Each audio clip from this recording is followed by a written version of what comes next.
जब जीवन में सब कुछ छूट जाए। बुद्ध का मार्गदर्शन। क्या होगा अगर एक दिन तुम्हारी सारी दौलत खत्म हो जाए?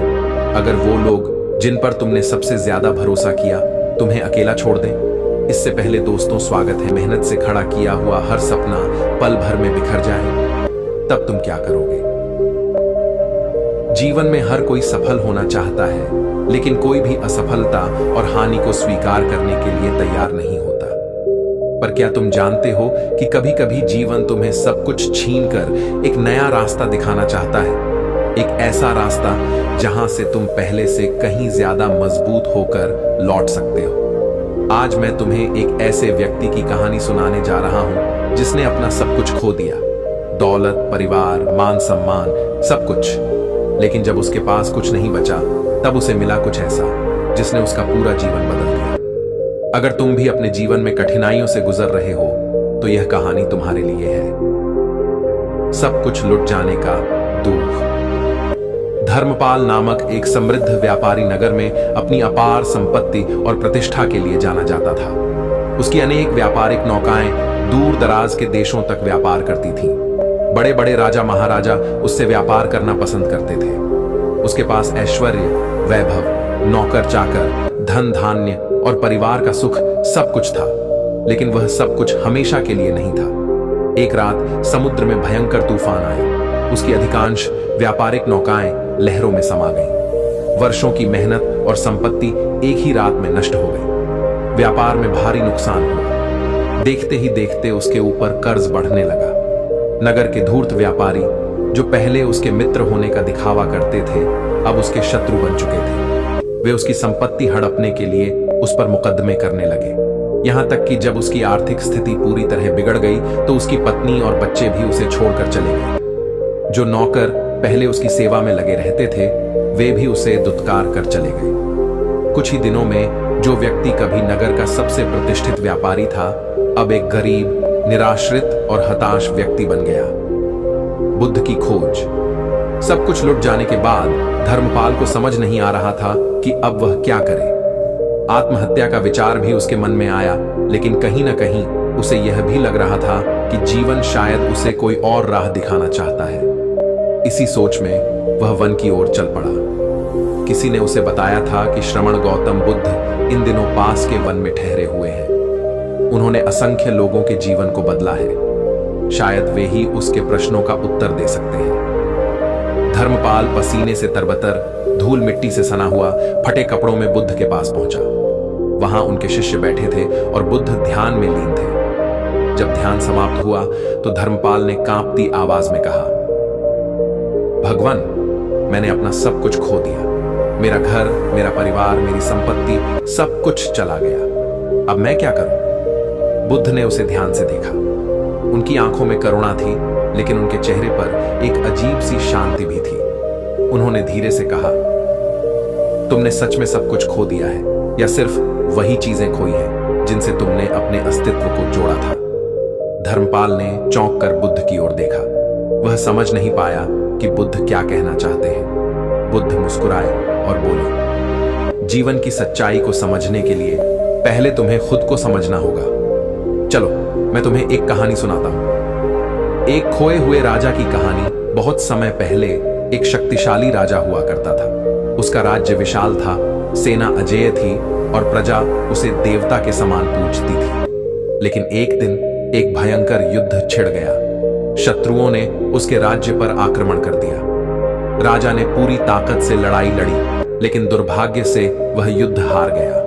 उसका महल जला दिया गया, उसके सैनिक मारे गए और उसके अपने ही लोगों ने उसे पहचानने से इनकार कर दिया।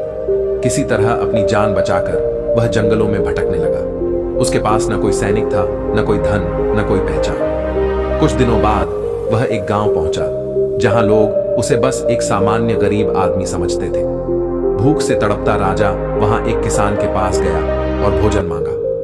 किसान ने उसे दयालुता से भोजन दिया और पूछा, तुम कौन हो और यहां क्या कर रहे हो?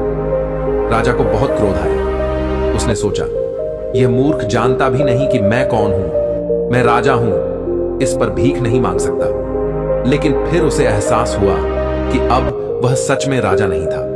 उसकी सारी शक्ति, उसकी पहचान, सब कुछ समाप्त हो गया था। कुछ समय तक उसने इसी गांव में मजदूरी की, लेकिन हर रात वह अपने पुराने जीवन को याद करके रोता।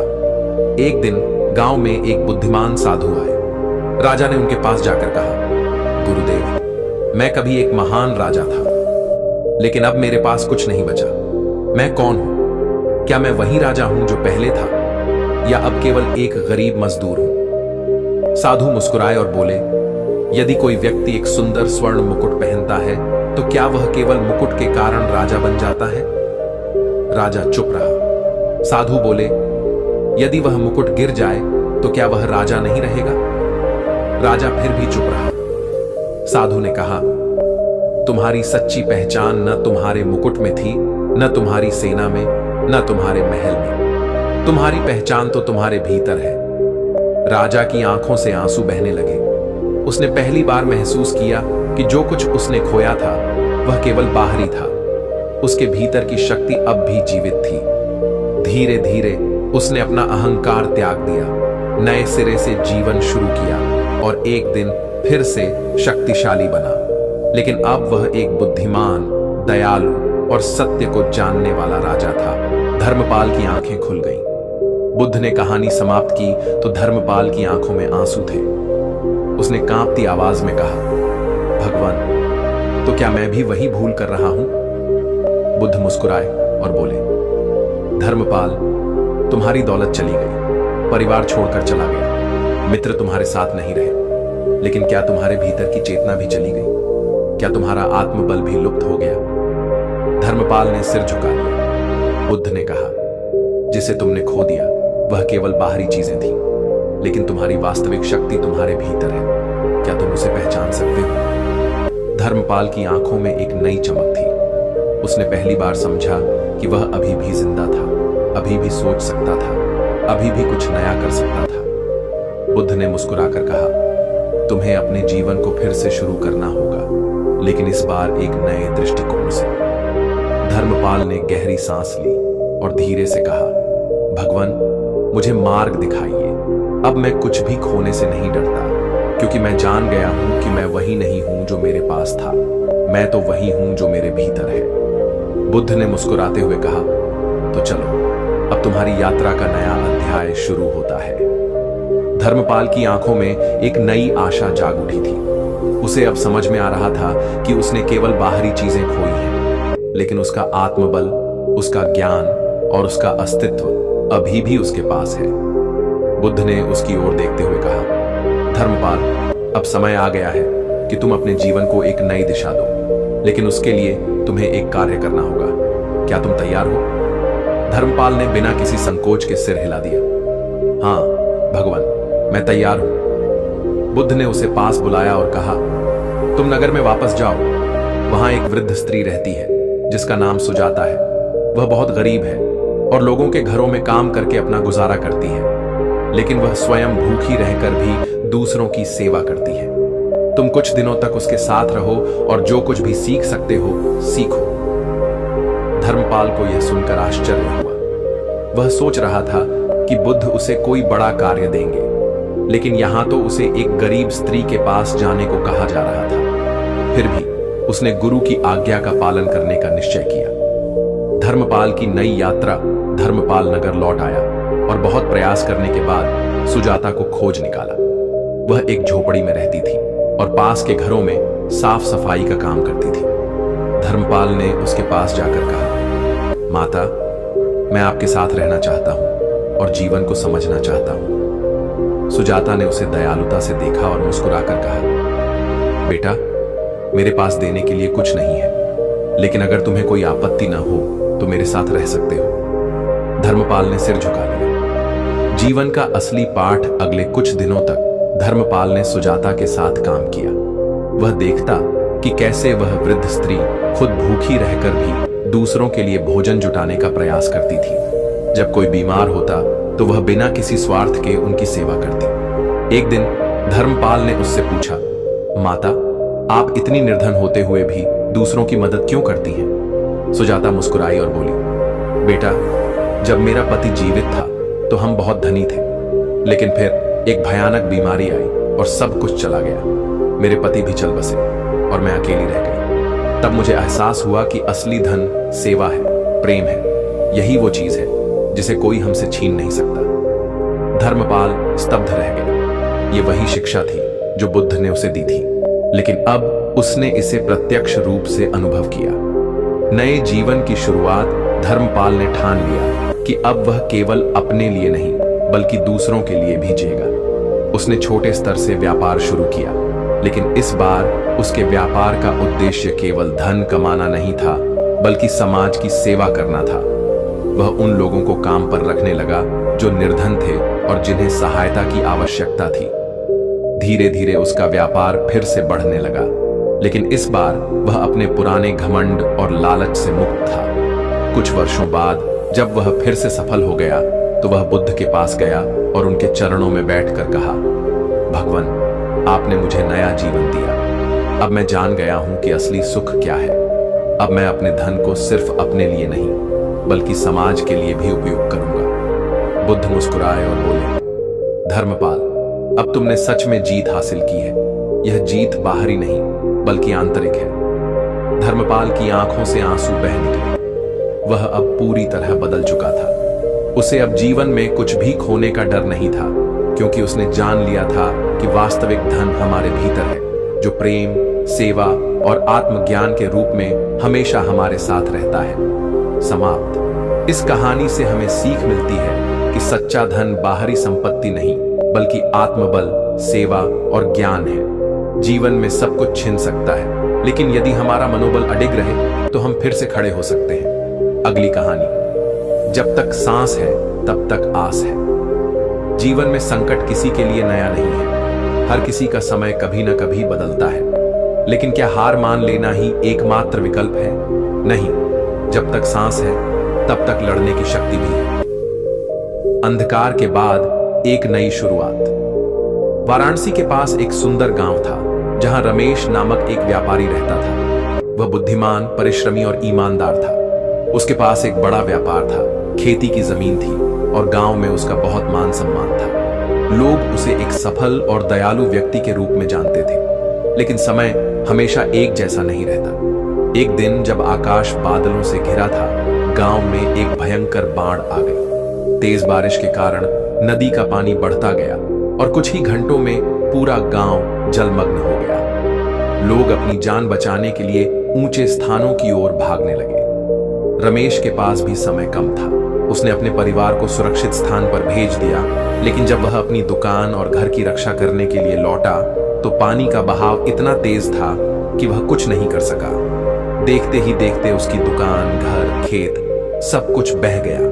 वह अब पूरी तरह से निर्धन हो चुका था। अपनों ने मुंह मोड़ लिया। बाढ़ के कुछ दिन बाद जब पानी उतर गया तो गांव के लोग वापस लौटने लगे, लेकिन अब स्थिति पूरी तरह बदल चुकी थी। जिन लोगों ने कभी रमेश से उधार लिया था, वे अब उसे पहचानने से इनकार कर रहे थे। जिन मित्रों के साथ वह हर खुशी और दुख साझा करता था, वे अब उससे दूरी बना रहे थे। जब तक धन था तब तक लोग साथ थे। अब जब कुछ नहीं बचा तो कोई हाल पूछने तक नहीं आया। रमेश ने सोचा। कुछ दिनों तक उसने गांव में मदद मांगने की कोशिश की, लेकिन हर जगह से उसे निराशा ही मिली। उसे समझ नहीं आ रहा था कि अब वह क्या करे, कहां जाए। उम्मीद की किरण। इसी हताशा के बीच एक दिन उसकी भेंट गांव के एक वृद्ध संत से हुई। संत नदी के किनारे ध्यान मग्न बैठे थे। रमेश उनके पास गया और अपनी पूरी कहानी सुनाई। संत ने ध्यान से सुना और मुस्कुराते हुए बोले, बेटा, जब कोई पेड़ गिरता है तो क्या उसकी जड़ें भी नष्ट हो जाती हैं? रमेश ने कुछ सोचकर कहा, नहीं, जड़ें तो जमीन में बनी रहती हैं। संत बोले, तो फिर नया पेड़ उगने में कितना समय लगता है? रमेश ने उत्तर दिया, कुछ समय, लेकिन यदि देखभाल की जाए तो वह फिर हरा भरा हो सकता है। संत ने उसकी ओर देखा और बोले, यही जीवन का नियम है। जो कुछ बाहर नष्ट हो गया वह दोबारा पाया जा सकता है, लेकिन यदि भीतर की शक्ति खत्म हो गई तो फिर कुछ भी संभव नहीं। क्या तुमने अपनी आंतरिक शक्ति खो दी है? रमेश कुछ पल चुप रहा, फिर धीरे से बोला, नहीं भगवान। संत मुस्कुराए और बोले, तो फिर तुम्हें हार मानने की जरूरत नहीं। जब तक सांस है तब तक तुम फिर से अपना जीवन बना सकते हो, लेकिन इस बार पहले की तरह केवल अपने लिए नहीं बल्कि दूसरों के लिए भी जियो। नया रास्ता। संत की बातें सुनकर रमेश को एक नई आशा मिली। उसने तय किया कि वह फिर से संघर्ष करेगा, लेकिन इस बार केवल धन कमाने के लिए नहीं बल्कि समाज के लिए भी कुछ करने के उद्देश्य से। अगले दिन से उसने मेहनत शुरू कर दी। गांव में जो भी छोटा मोटा काम मिलता वह करने लगा। पहले उसने खेतों में मजदूरी की, फिर एक व्यापारी के यहां सहायक का काम करने लगा। धीरे धीरे उसने कुछ पैसे इकट्ठे किए और अपना छोटा सा व्यापार शुरू किया। लेकिन इस बार वह पहले की तरह केवल लाभ पर ध्यान नहीं दे रहा था। उसने तय किया कि वह गरीबों की मदद करेगा, जरूरतमंदों को काम देगा और समाज को कुछ लौटाएगा। रमेश अब पहले जैसे नहीं था। जहां पहले वह केवल व्यापार और धन कमाने में लगा रहता था, अब उसका उद्देश्य कुछ और था। संत की बातों ने उसे भीतर से बदल दिया था। अब वह सिर्फ अपने लिए नहीं बल्कि अपने आसपास के लोगों के लिए भी जीना चाहता था। लेकिन यह रास्ता आसान नहीं था। संघर्ष की नई परीक्षा। रमेश ने जैसे तैसे कुछ पैसे इकट्ठा करके एक छोटी सी दुकान शुरू की, जिसमें वह अनाज और रोजमर्रा की जरूरत की चीजें बेचने लगा। लेकिन समस्या यह थी कि उसके पास अधिक पूंजी नहीं थी, इसलिए उसे बहुत छोटे स्तर से शुरुआत करनी पड़ी। गांव के कुछ लोग अब भी उसे ताने मारते थे। एक समय था जब यह पूरे गांव को उधार देता था और आज खुद छोटा मोटा सामान बेच रहा है। कुछ लोग हंसते हुए कहते, लेकिन रमेश अब इन बातों की परवाह नहीं करता था। वह दिन रात मेहनत करता, ग्राहकों से अच्छे से पेश आता और ईमानदारी से काम करता। धीरे धीरे लोग उसकी दुकान पर आने लगे। उसे याद था कि संत ने कहा था, संघर्ष का बीज ही सफलता के वृक्ष को जन्म देता है। कुछ महीनों बाद उसकी दुकान चल निकली। अब वह थोड़ा और सामान मंगाने लगा और बिक्री भी बढ़ गई। लेकिन उसकी असली परीक्षा अभी बाकी थी। स्वार्थ बनाम सेवा। एक दिन गांव में अनाज की भारी कमी हो गई। कई व्यापारी अनाज की कालाबाजारी कर रहे थे और महंगे दामों में बेच रहे थे। रमेश के पास भी अनाज का अच्छा स्टॉक था। उसके पास मौका था कि वह भी ऊंचे दामों पर बेचकर जल्दी अमीर बन जाए। एक व्यापारी ने आकर कहा, रमेश भाई, तुम भी दाम बढ़ा दो, यह समय पैसा कमाने का है। रमेश कुछ देर सोचता रहा, फिर उसे सुजाता की याद आई। वही गरीब वृद्धा जिसे उसने पहले अपनी दुकान से भूखा लौटा दिया था। और संत की वह सीख, धन का सही उपयोग तभी है जब उसे दूसरों की भलाई हो। रमेश ने फैसला कर लिया। उसने घोषणा कर दी कि उसकी दुकान पर अनाज पुराने दामों पर ही मिलेगा। जब यह खबर फैली तो लोग हैरान रह गए। गांव भर में रमेश की ईमानदारी की चर्चा होने लगी।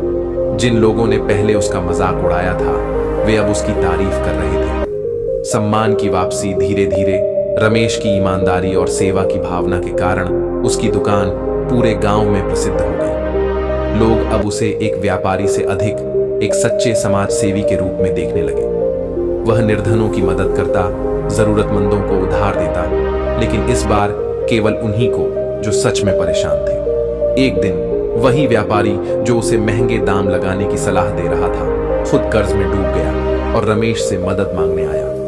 रमेश ने बिना किसी कटुता के उसकी सहायता की। वह अब समझ गया था कि जीवन का असली सुख केवल धन में नहीं बल्कि दूसरों की भलाई में है। एक अप्रत्याशित भेंट। एक दिन जब रमेश अपनी दुकान पर बैठा था तो अचानक उसने किसी को आते देखा। वह वही वृद्ध संत थे जिनसे उसने बाढ़ के बाद मार्गदर्शन पाया था। रमेश तुरंत उनके चरणों में गिर गया। भगवान, आपने मुझे अंधकार से निकालकर नए प्रकाश की ओर भेजा। आज मैं जो भी हूं वह आपकी सीख का ही परिणाम है। संत ने मुस्कुराते हुए कहा, बेटा, मैं तुम्हें पहले ही दिन से जानता था, लेकिन असली प्रश्न यह था कि क्या तुम खुद को जान पाए, और आज मैं देख सकता हूं कि तुमने खुद को पा लिया है। रमेश की आंखों में आंसू थे। उसने अब जीवन का वास्तविक अर्थ समझ लिया था। संत की बातों ने रमेश के मन को और भी मजबूत कर दिया था। उसने अब ठान लिया था कि वह न केवल अपने लिए बल्कि पूरे गांव के लिए कुछ करेगा। गांव में बदलाव की शुरुआत। अब तक रमेश केवल अपनी दुकान चला रहा था, लेकिन उसने महसूस किया कि गांव के कई लोग अभी भी गरीबी और संघर्ष से जूझ रहे थे। कुछ के पास रोजगार नहीं था, तो कुछ को व्यापार के सही तरीकों की जानकारी नहीं थी। गांव के किसान भी सही मूल्य न मिलने के कारण परेशान थे। रमेश ने तय किया कि वह इस स्थिति को बदलेगा। सबसे पहले उसने अपने गांव के कुछ बेरोजगार युवाओं को इकट्ठा किया और उन्हें अपने साथ काम करने के लिए प्रेरित किया। उसने अपनी दुकान का विस्तार किया और जरूरतमंदों को व्यापार के छोटे छोटे काम सिखाने लगा। फिर उसने गांव में एक समूह बनाया जहां किसान अपनी उपज को सीधा बाजार में बेच सकते थे, बिना बिचौलियों के। इससे किसानों को उचित दाम मिलने लगे और उनका जीवन स्तर सुधरने लगा। धीरे धीरे गांव में रमेश का सम्मान और बढ़ने लगा। लोग अब उसे केवल एक व्यापारी नहीं, बल्कि गांव का मार्गदर्शक मानने लगे थे। स्वार्थ और ईर्ष्या का सामना। लेकिन जब कोई अच्छा काम करता है तो कुछ लोग हमेशा उसे गिराने की कोशिश करते हैं। गांव के कुछ पुराने धनाढ्य लोगों को रमेश की यह उन्नति अच्छी नहीं लगी। वे नहीं चाहते थे कि गांव के लोग आत्मनिर्भर बने, क्योंकि इससे उनकी पकड़ ढीली पड़ जाती। एक दिन कुछ लोगों ने मिलकर रमेश के खिलाफ अफवाहें फैलानी शुरू कर दी। वे लोगों से कहने लगे कि रमेश ये सब अपने लाभ के लिए कर रहा है। वह गांव के भोले भाले लोगों को अपने व्यापार में फंसा रहा है। धीरे धीरे कुछ लोग इन अफवाहों को सच मानने लगे। रमेश को यह देखकर दुख हुआ, लेकिन उसने हिम्मत नहीं हारी। एक कठिन निर्णय रमेश को एहसास हुआ कि जब तक लोग सही शिक्षा और जानकारी नहीं पाएंगे, तब तक वे अफवाहों और धोखे का शिकार होते रहेंगे। उसने ठान लिया कि वह गांव में एक शिक्षालय खोलेगा, जहां बच्चों के साथ साथ बड़ों को भी व्यापार, कृषि और जीवन के सही मूल्यों की शिक्षा दी जाएगी। लेकिन इसके लिए धन चाहिए था। अब उसके सामने दो रास्ते थे। या तो वह अपनी दुकान और व्यवसाय पर ही ध्यान दे और आराम से जीवन बिताए, या फिर अपनी बचत और मेहनत का एक बड़ा हिस्सा गांव के भविष्य के लिए लगाए। रमेश ने दूसरा रास्ता चुना। उसने अपनी कुछ जमीन बेच दी और गांव के कुछ जागरूक लोगों की मदद से एक शिक्षालय की नींव रखी। जब संत को इस बात का पता चला, तो वे भी रमेश के पास आए और बोले, बेटा, यही असली सेवा है। धन अर्जन कोई बुरी बात नहीं, लेकिन उसे सही दिशा में लगाना ही तुम्हें महान बनाएगा। धीरे धीरे गांव के लोग भी रमेश के इस उद्देश्य को समझने लगे। जिन लोगों ने उस पर शक किया था, वे भी अब उसकी प्रशंसा करने लगे। सच्ची जीत। कुछ वर्षों बाद गांव पूरी तरह बदल चुका था। बेरोजगार लोग अब छोटे छोटे व्यवसाय चला रहे थे। किसान सही मूल्य पर अपनी फसल बेच रहे थे और गांव के बच्चे शिक्षित होकर नए अवसरों की तलाश कर रहे थे। एक दिन संत फिर से गांव आए। उन्होंने पूरे गांव को समृद्ध और खुशहाल देखा। संत ने मुस्कुराकर कहा, बेटा, तुमने न केवल खुद को बदला, बल्कि पूरे गांव को बदल दिया। अब तुम्हारा जीवन सच्चे अर्थों में सफल हो गया है। रमेश ने उनके चरणों में गिरकर कहा, सब आपकी दी हुई सीख का ही परिणाम है, भगवान। अंततः रमेश की यह यात्रा संघर्ष से शुरू हुई थी, लेकिन अब वह केवल एक सफल व्यापारी ही नहीं, बल्कि एक प्रेरणा स्रोत बन चुका था। उसने यह सीख लिया था कि संपत्ति नष्ट हो सकती है, लोग बदल सकते हैं, लेकिन यदि हमारे पास संकल्प और सच्चे प्रयास हैं, तो हम फिर से उठ सकते हैं और न केवल अपना, बल्कि दूसरों का जीवन भी संवार सकते हैं। अगली कहानी, जब सब रास्ते बंद हो जाए, हिम्मत या हार। जीवन में हर कोई कभी न कभी ऐसी स्थिति में फंसता है जहां सब कुछ खत्म होता हुआ लगता है, लेकिन असली सवाल यह है, क्या हम हालात के आगे झुक जाएं या फिर अपनी राह खुद बना लें। एक समय की बात है, उत्तर प्रदेश के एक छोटे से गांव में अर्जुन नाम का एक युवक रहता था। वह पढ़ाई में होशियार था और उसके सपने बहुत बड़े थे। उसने इंजीनियर बनने का सपना देखा था और इसके लिए दिन रात मेहनत भी की। उसके माता पिता किसान थे, जो बड़ी मुश्किल से उसका खर्च उठा पाते थे। अर्जुन को पता था कि उसकी सफलता सिर्फ उसी की नहीं, बल्कि उसके पूरे परिवार की उम्मीदों का सवाल थी। सपनों का टूटना। जब अर्जुन का कॉलेज में दाखिला हुआ, तो पूरे गांव में उसकी तारीफ होने लगी। लेकिन तभी एक बड़ी मुसीबत आ गई। उसके पिता की अचानक तबीयत बिगड़ गई और उन्हें अस्पताल में भर्ती कराना पड़ा। इलाज इतना महंगा था कि उनके पास कुछ ही दिनों में सारी बचत खत्म हो गई। खेत गिरवी रखने पड़े और कर्ज चढ़ गया। अर्जुन के लिए यह बहुत मुश्किल घड़ी थी। वह अपने सपनों और परिवार के बीच फंस गया था। आखिरकार हालात ऐसे हो गए कि उसे अपनी पढ़ाई छोड़नी पड़ी और गांव लौटकर अपने पिता के साथ खेती में हाथ बटाना पड़ा। वह टूट चुका था। गांव के कुछ लोग अब उसका मजाक उड़ाने लगे। देखा, शहर जाकर बड़ा आदमी बनने चला था, लेकिन फिर भी हल चलाना पड़ रहा है। ये बातें अर्जुन को अंदर तक चुभती थी, लेकिन उसने खुद से एक वादा किया, ये मेरी हार नहीं है, अभी मेरी परीक्षा चल रही है और मैं इसे पास करके दिखाऊंगा। संघर्ष का रास्ता। अर्जुन ने खेती के काम में नए तरीके अपनाने शुरू किए। उसने इंटरनेट और किताबों की मदद से आधुनिक खेती के बारे में सीखा। उसने अपनी जमीन पर एक नई तकनीक से खेती करने का फैसला किया, जिससे उत्पादन बढ़ सकता था। गांव के बुजुर्गों ने उसे समझाया, बेटा, पुरानी पद्धतियां ही सही होती हैं, ये नए तरीके गांव में नहीं चलेंगे। लेकिन अर्जुन को भरोसा था कि बदलाव जरूरी है। धीरे धीरे उसके तरीकों से फसल बेहतर होने लगी। लेकिन तभी एक और मुसीबत आ गई। गांव के कुछ प्रभावशाली लोगों ने उसके खिलाफ षड्यंत्र रच दिया। एक नई चुनौती। अर्जुन की उन्नति कुछ लोगों को पसंद नहीं आई। वे नहीं चाहते थे कि गांव का कोई और व्यक्ति आगे बढ़े। उन्होंने उसके खेतों को नुकसान पहुंचाने की कोशिश की, फसल खराब करने की योजना बनाई और गांव वालों में उसके खिलाफ अफवाहें फैलाई। गांव के कई लोग अब उस पर शक करने लगे। वे कहने लगे, यह लड़का हमें गलत रास्ते पर ले जा रहा है। यह जो कर रहा है उससे पूरा गांव मुश्किल में आ सकता है। अर्जुन के लिए यह बहुत कठिन समय था। उसे समझ नहीं आ रहा था कि अब आगे क्या करे। अर्जुन के खिलाफ गांव में लगातार अफवाहें फैलाई जा रही थी। कुछ लोग उसे धोखेबाज कहने लगे तो कुछ ने उसे अज्ञानी कहकर उसकी मेहनत का मजाक उड़ाया।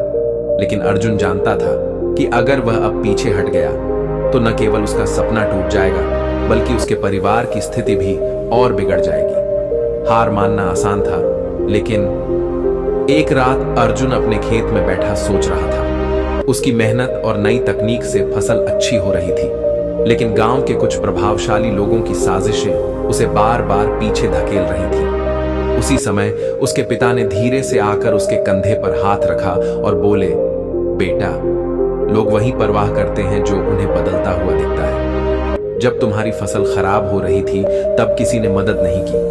अब जब तुम्हारी मेहनत रंग ला रही है तो सब तुम्हें गिराने में लगे हैं। याद रखना, जो गिराने की कोशिश करता है वही जानता है कि तुम उठने की ताकत रखते हो। ये शब्द अर्जुन के दिल में गूंजने लगे। उसने तय कर लिया कि अब वह किसी भी हाल में हार नहीं मानेगा। सच्चाई और हिम्मत की परीक्षा अर्जुन ने गांव वालों से बात करने की ठानी। उसने पंचायत बुलवाई और वहां अपने तरीकों के बारे में समझाने की कोशिश की। उसने अपनी जमीन पर हुए बदलावों के बारे में बताया, वैज्ञानिक तरीकों की जानकारी दी और यह भी दिखाया कि कैसे उसकी फसल पहले से ज्यादा हो रही थी। कुछ लोग उसकी बातों को मानने लगे, लेकिन गांव के पुराने प्रभावशाली लोग अब भी उसकी बात को गलत साबित करने में लगे रहे। तभी अर्जुन ने पंचायत में एक प्रस्ताव रखा, अगर मेरी खेती के तरीके गलत साबित हुए तो मैं हमेशा के लिए यह गांव छोड़ दूंगा, लेकिन अगर ये सही साबित हुए तो आप सबको इन्हें अपनाना होगा ताकि पूरे गांव को इसका फायदा मिल सके। गांव के बुजुर्ग सोच में पड़ गए। उन्हें अर्जुन की बातें तर्कसंगत लगी, लेकिन वे पूरी तरह आश्वस्त नहीं थे। पंचायत ने फैसला किया कि 3 महीने बाद फसल कटाई के समय देखा जाएगा कि अर्जुन की पद्धति सही है या नहीं। साजिशें और बाधाएं। अब अर्जुन की असली परीक्षा शुरू हुई। जिन लोगों को डर था कि गांव का यह लड़का सफल हो जाएगा, वे चुप नहीं बैठे। उन्होंने छिपकर उसकी फसल को नुकसान पहुंचाने की कोशिश की। कभी खेतों में पानी रोकने की कोशिश की तो कभी फसल में कीड़े डालने की योजना बनाई। लेकिन अर्जुन अब हर स्थिति के लिए तैयार था। उसने अपने खेतों की हर रोज निगरानी शुरू कर दी। साथ ही कुछ युवाओं को भी अपने साथ मिला लिया, जो उसकी मेहनत को देख रहे थे और उसकी सोच से प्रभावित हो रहे थे। धीरे धीरे हालात बदलने लगे। गांव का भविष्य दांव पर गांव के कई लोग अब अर्जुन के पक्ष में आ चुके थे। उन्होंने उसकी मेहनत को देखा और महसूस किया कि शायद यही बदलाव की सही दिशा हो सकती है। लेकिन गांव के प्रभावशाली लोगों को यह बिल्कुल मंजूर नहीं था। एक रात जब अर्जुन अपने खेतों की देखभाल कर रहा था, तभी उसने देखा कि कुछ लोग छिपकर उसकी फसल को नष्ट करने की कोशिश कर रहे थे। अर्जुन ने खुद को संभाला और चुपचाप उनकी हरकतों को देखने लगा। वह जानता था कि अगर उसने अभी कुछ किया तो हो सकता है कि ये लोग उससे भिड़ जाएं और उसे नुकसान पहुंचा दें। लेकिन अगर उसने सही समय पर सही कदम उठाया तो पूरी सच्चाई गांव के सामने आ जाएगी। अगला भाग। क्या अर्जुन इन लोगों को बेनकाब कर पाएगा? क्या गांव की सोच बदलेगी या फिर उसे सच में गांव छोड़ना पड़ेगा? संघर्ष और सफलता के इस सफर में आगे क्या होगा? रात के अंधेरे में अर्जुन छिपकर देख रहा था कि कैसे कुछ लोग उसकी फसल को नष्ट करने की कोशिश कर रहे थे। वे खेतों में जहर मिला रहे थे, पानी की नालियों को बंद कर रहे थे और कुछ जगहों पर आग लगाने की भी योजना बना रहे थे।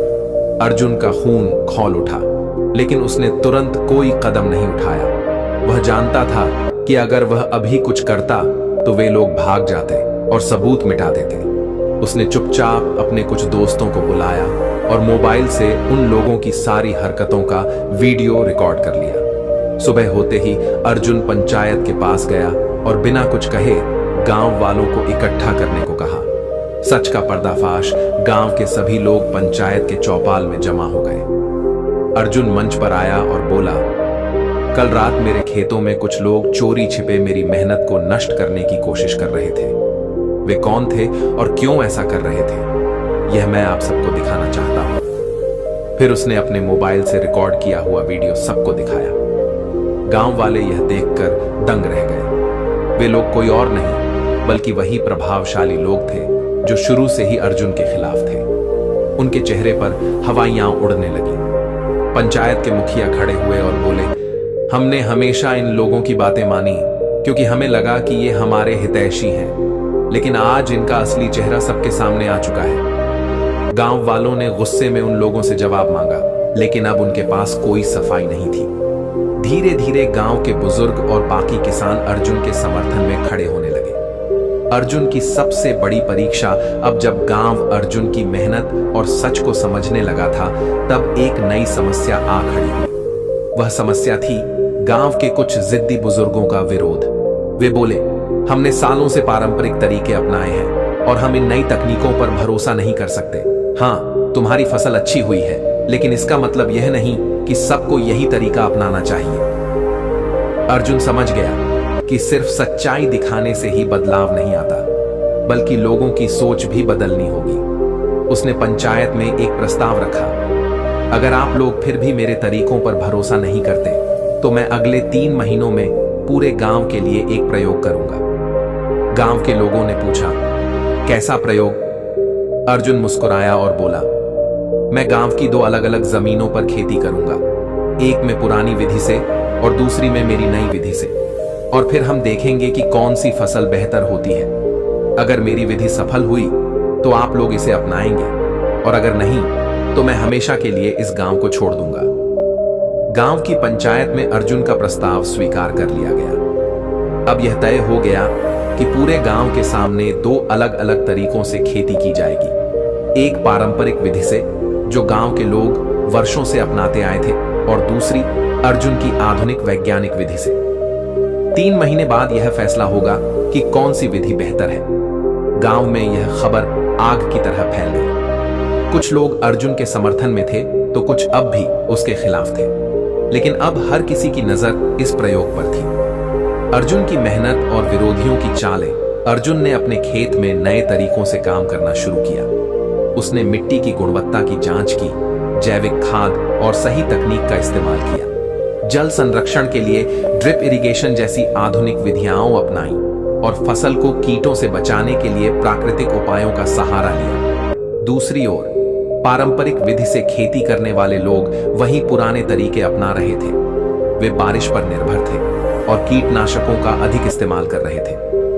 अर्जुन दिन रात मेहनत कर रहा था, लेकिन उसके विरोधी अब भी शांत नहीं बैठे थे। वे चाहते थे कि उसका प्रयोग असफल हो जाए ताकि गांव के लोग फिर से उनके प्रभाव में रहें। उन्होंने खेतों में पानी की आपूर्ति रोकने की कोशिश की, फसल को नुकसान पहुंचाने के लिए रात में चोरी छिपे जानवर छोड़ दिए और यहां तक कि कुछ जगहों पर आग लगाने की भी योजना बनाई। लेकिन इस बार अर्जुन पहले से सतर्क था। उसने अपने कुछ दोस्तों को खेतों की निगरानी करने के लिए तैयार कर दिया था।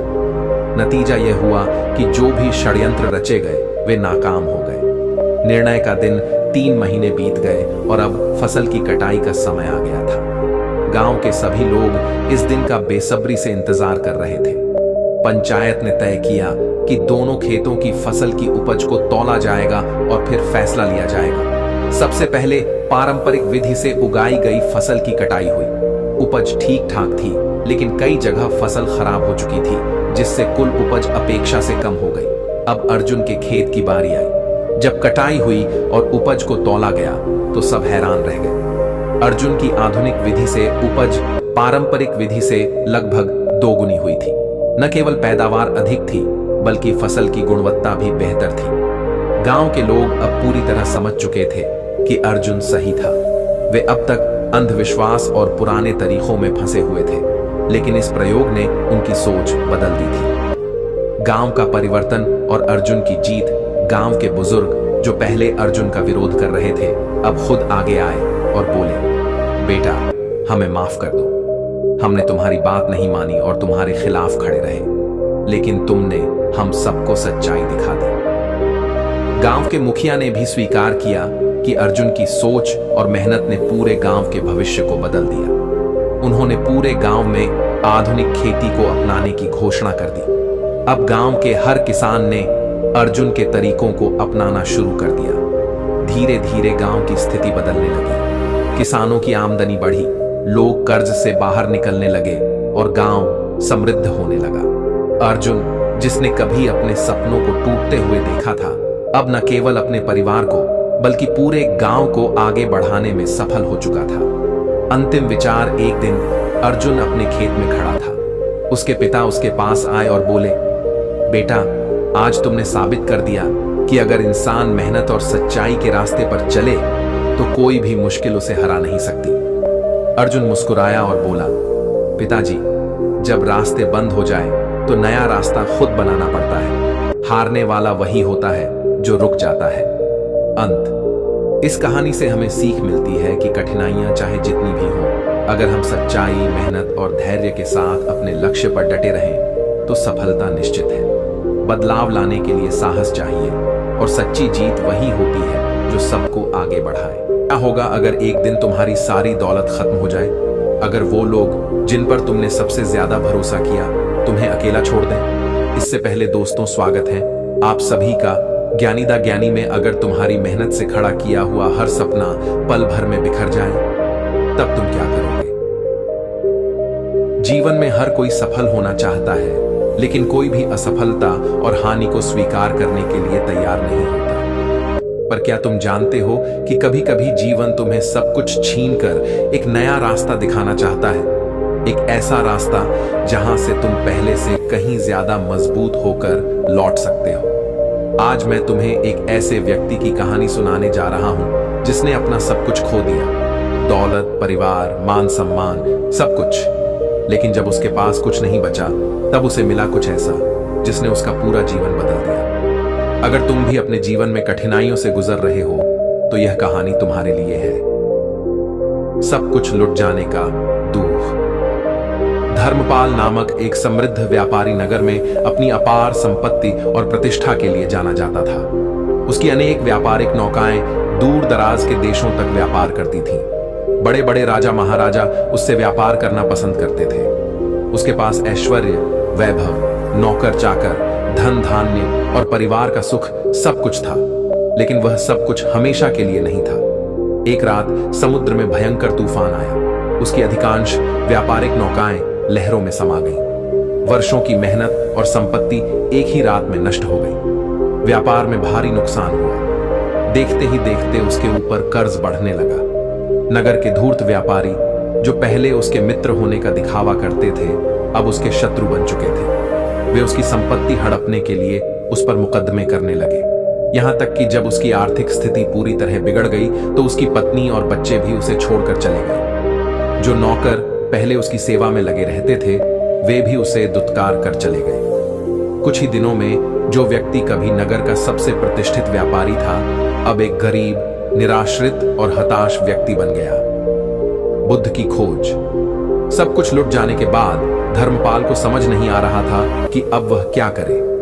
आत्महत्या का विचार भी उसके मन में आया, लेकिन कहीं ना कहीं उसे यह भी लग रहा था कि जीवन शायद उसे कोई और राह दिखाना चाहता है।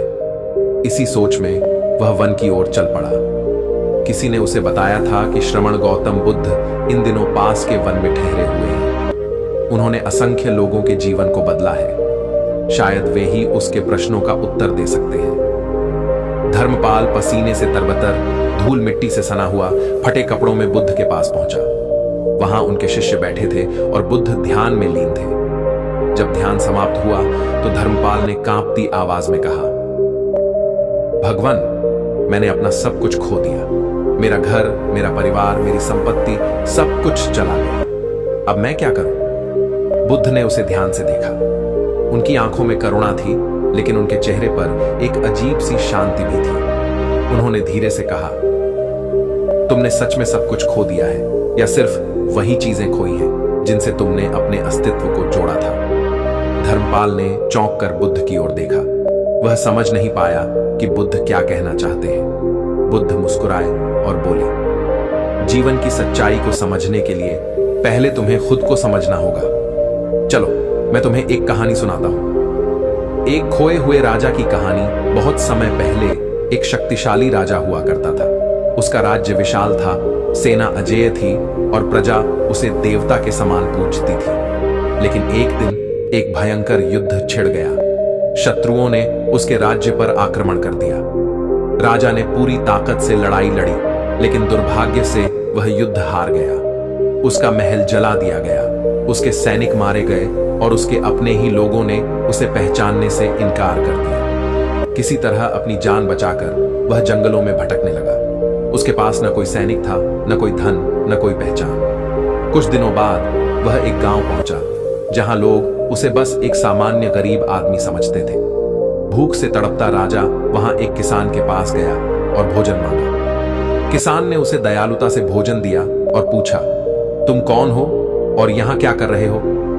राजा को बहुत क्रोध आया। उसने सोचा, यह मूर्ख जानता भी नहीं कि मैं कौन हूं। मैं राजा हूं, इस पर भीख नहीं मांग सकता। लेकिन फिर उसे एहसास हुआ कि अब वह सच में राजा नहीं था।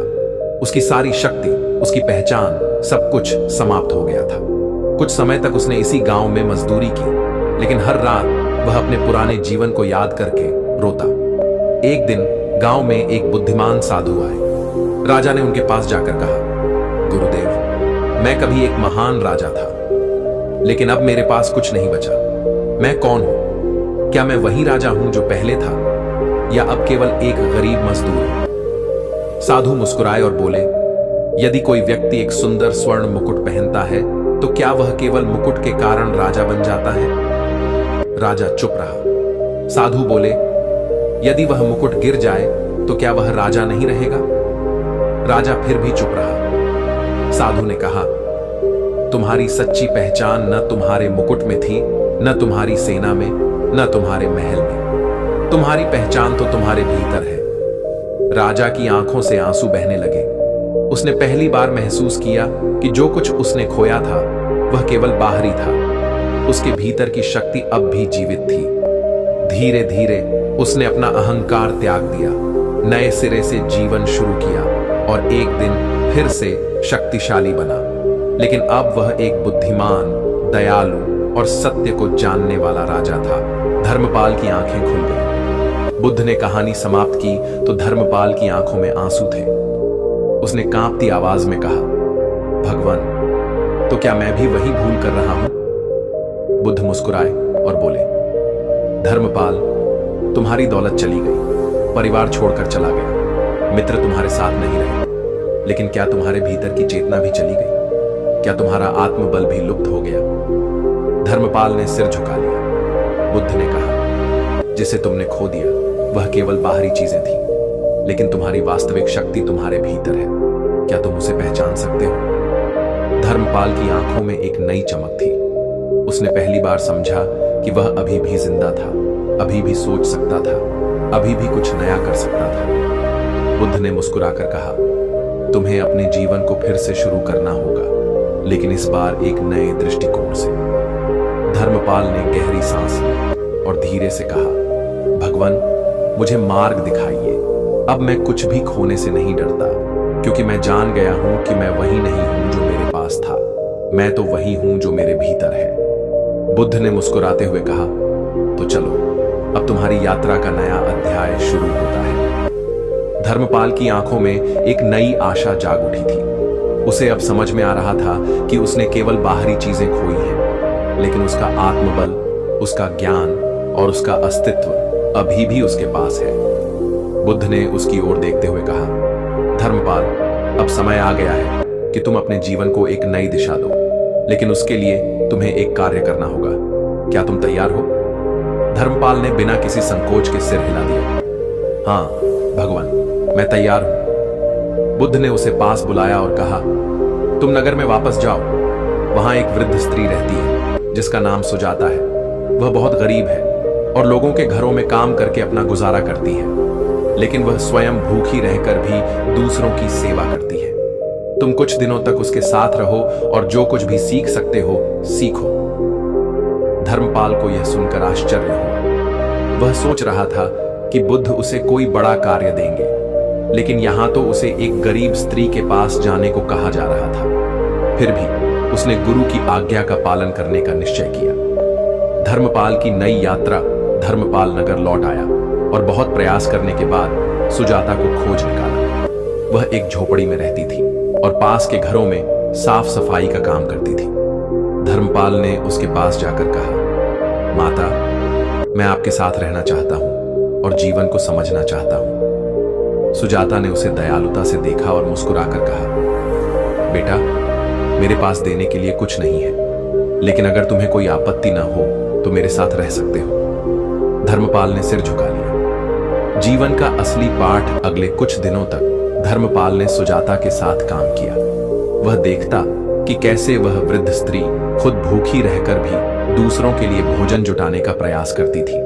जब कोई बीमार होता तो वह बिना किसी स्वार्थ के उनकी सेवा करती। एक दिन धर्मपाल ने उससे पूछा, माता, आप इतनी निर्धन होते हुए भी दूसरों की मदद क्यों करती हैं? सुजाता मुस्कुराई और बोली, बेटा, जब मेरा पति जीवित था तो हम बहुत धनी थे, लेकिन फिर एक भयानक बीमारी आई और सब कुछ चला गया। मेरे पति भी चल बसे और मैं अकेली रह गई। तब मुझे एहसास हुआ कि असली धन सेवा है, प्रेम है। यही वो चीज है जिसे कोई हमसे छीन नहीं सकता। धर्मपाल स्तब्ध रह गया। ये वही शिक्षा थी जो बुद्ध ने उसे दी थी, लेकिन अब उसने इसे प्रत्यक्ष रूप से अनुभव किया। नए जीवन की शुरुआत धर्मपाल ने ठान लिया कि अब वह केवल अपने लिए नहीं बल्कि दूसरों के लिए भी जिएगा। उसने छोटे स्तर से व्यापार शुरू किया, लेकिन इस बार उसके व्यापार का उद्देश्य केवल धन कमाना नहीं था, बल्कि समाज की सेवा करना था। वह उन लोगों को काम पर रखने लगा जो निर्धन थे और जिन्हें सहायता की आवश्यकता थी। धीरे धीरे उसका व्यापार फिर से बढ़ने लगा, लेकिन इस बार वह अपने पुराने घमंड और लालच से मुक्त था। कुछ वर्षों बाद जब वह फिर से सफल हो गया तो वह बुद्ध के पास गया और उनके चरणों में बैठकर कहा, भगवान, आपने मुझे नया जीवन दिया। अब मैं जान गया हूं कि असली सुख क्या है। अब मैं अपने धन को सिर्फ अपने लिए नहीं बल्कि समाज के लिए भी उपयोग करूंगा। बुद्ध मुस्कुराए और बोले, धर्मपाल, अब तुमने सच में जीत हासिल की है। यह जीत बाहरी नहीं बल्कि आंतरिक है। धर्मपाल की आंखों से आंसू बह निकले। वह अब पूरी तरह बदल चुका था। उसे अब जीवन में कुछ भी खोने का डर नहीं था, क्योंकि उसने जान लिया था कि वास्तविक धन हमारे भीतर है, जो प्रेम, सेवा और आत्मज्ञान के रूप में हमेशा हमारे साथ रहता है। समाप्त। इस कहानी से हमें सीख मिलती है कि सच्चा धन बाहरी संपत्ति नहीं बल्कि आत्मबल, सेवा और ज्ञान है। जीवन में सब कुछ छिन सकता है, लेकिन यदि हमारा मनोबल अडिग रहे तो हम फिर से खड़े हो सकते हैं। अगली कहानी, जब तक सांस है तब तक आस है। जीवन में संकट किसी के लिए नया नहीं है। हर किसी का समय कभी ना कभी बदलता है, लेकिन क्या हार मान लेना ही एकमात्र विकल्प है? नहीं। जब तक सांस है तब तक लड़ने की शक्ति भी है। अंधकार के बाद एक नई शुरुआत। वाराणसी के पास एक सुंदर गांव था जहां रमेश नामक एक व्यापारी रहता था। वह बुद्धिमान, परिश्रमी और ईमानदार था। उसके पास एक बड़ा व्यापार था, खेती की जमीन थी और गांव में उसका बहुत मान सम्मान था। लोग उसे एक सफल और दयालु व्यक्ति के रूप में जानते थे। लेकिन समय हमेशा एक जैसा नहीं रहता। एक दिन जब आकाश बादलों से घिरा था, गांव में एक भयंकर बाढ़ आ गई। तेज बारिश के कारण नदी का पानी बढ़ता गया और कुछ ही घंटों में पूरा गांव जलमग्न हो गया। लोग अपनी जान बचाने के लिए ऊंचे स्थानों की ओर भागने लगे।